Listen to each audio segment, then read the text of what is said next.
Bonjour à toutes et à tous. Et si on se disait que les maths, en fait, c'était pas juste des calculs, mais de vraies enquêtes à résoudre? Eh bien, aujourd'hui, on enfile notre casquette de détective pour une mission très spéciale, le traitement de données. Allez, préparez-vous, l'aventure commence.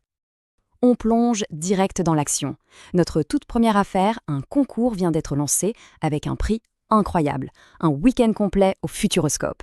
Mais pour le gagner, il va falloir déchiffrer des énigmes qui sont cachées dans des tableaux de chiffres.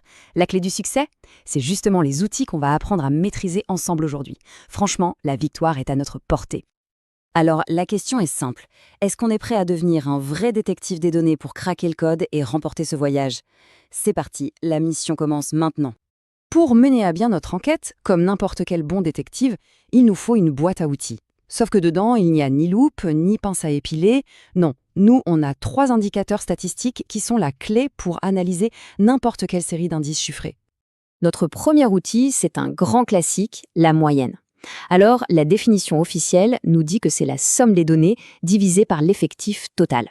Pour le dire plus simplement, c'est une seule valeur qui va représenter tout un groupe de chiffres. C'est un peu comme si on cherchait le point d'équilibre de toute la série. Regardez cet exemple, il est super parlant. On a les 5 sauts en longueur d'un athlète. Pour calculer sa moyenne, qu'est-ce qu'on fait? On additionne toutes les longueurs et on divise le total par 5, puisqu'il y a eu 5 sauts. Et on obtient 7,98 mètres. C'est ça le point d'équilibre de ses performances, sa performance type en quelque sorte. Donc, pour calculer une moyenne, la recette est toujours la même, en 2 petites étapes. D'abord, on additionne toutes les valeurs, on n'en oublie aucune. Ensuite, on divise cette grosse somme par le nombre total de valeurs qu'on avait au départ. C'est simple, c'est rapide et c'est super efficace. On retient bien, on additionne et puis on divise. Allez, on passe à notre deuxième outil, la médiane, qu'on note souvent mais. C'est la valeur qui se trouve pile au milieu d'une série de données. Mais attention, attention, il y a une condition absolument vitale à respecter pour ne pas tomber dans un piège. Un petit oubli ici et c'est toute l'enquête qui peut être faussée. Et oui, cette condition, c'est le piège classique. Si on oublie cette étape, le calcul est complètement faux. C'est vraiment l'erreur numéro 1 à éviter quand on cherche une médiane. Ce visuel montre parfaitement le piège. Regardez à gauche, les données sont en vrac, en désordre.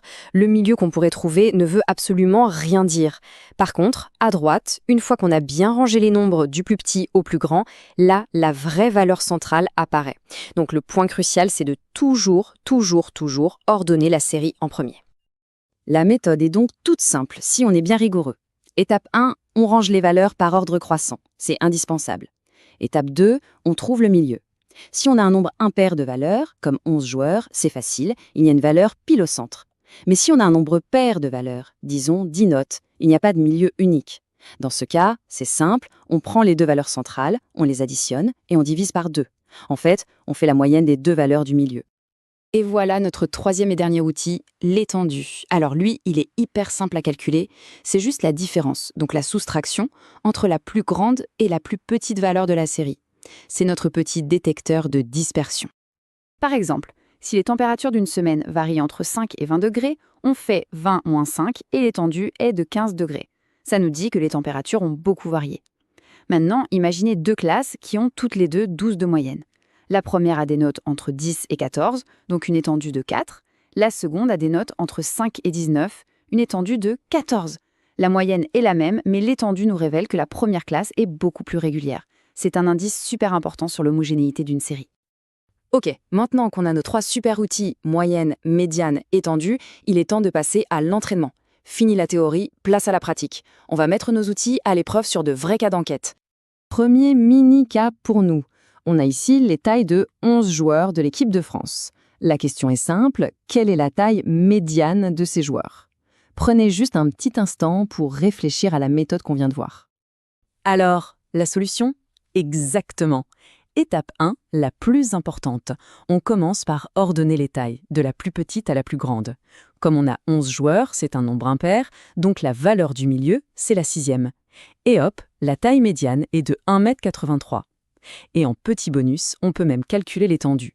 On fait 1,92 m moins 1,74 m et ça nous donne 0,18 m, soit 18 cm d'écart entre le plus grand et le plus petit joueur. Parfois, une longue liste de chiffres, c'est un peu fastidieux à analyser. Notre cerveau, lui, il adore les images. Et c'est là qu'une autre compétence de détective entre en jeu.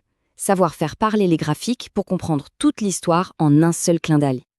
Regardez ce tableau. On a le nombre de buts de plusieurs joueurs. Bon, pour trouver le meilleur buteur, il faut lire chaque ligne, comparer les chiffres un par un. Ça prend quelques secondes. Mais regardez maintenant.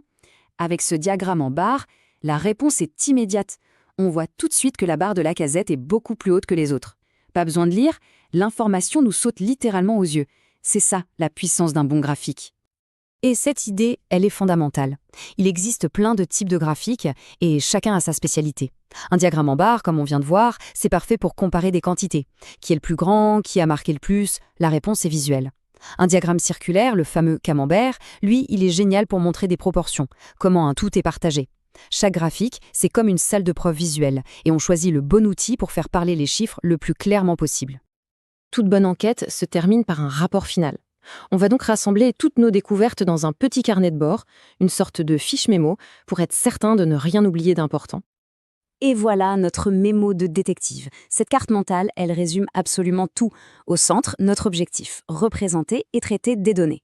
À gauche, nos 3 indicateurs pour faire les calculs, et à droite, les outils visuels pour représenter l'info. Tout est connecté, c'est la fiche de révision parfaite. Du coup, revenons à notre mission de départ. Pour gagner ce fameux voyage au Futuroscope, qu'est-ce qu'il faudrait faire? Eh bien, il faudrait analyser les scores obtenus par tout le monde, calculer le score moyen pour voir la difficulté, et peut-être même la médiane pour connaître le score du participant type. Mais le plus important, c'est que ces outils ne servent pas qu'en cours de maths. Maintenant que la boîte à outils du détective est entre nos mains, quel mystère du quotidien on pourrait bien résoudre? Le temps passé sur les jeux vidéo, la durée de nos chansons préférées, les scores de notre équipe favorite, les données sont absolument partout. L'enquête ne fait que commencer. Alors quelle sera votre première affaire?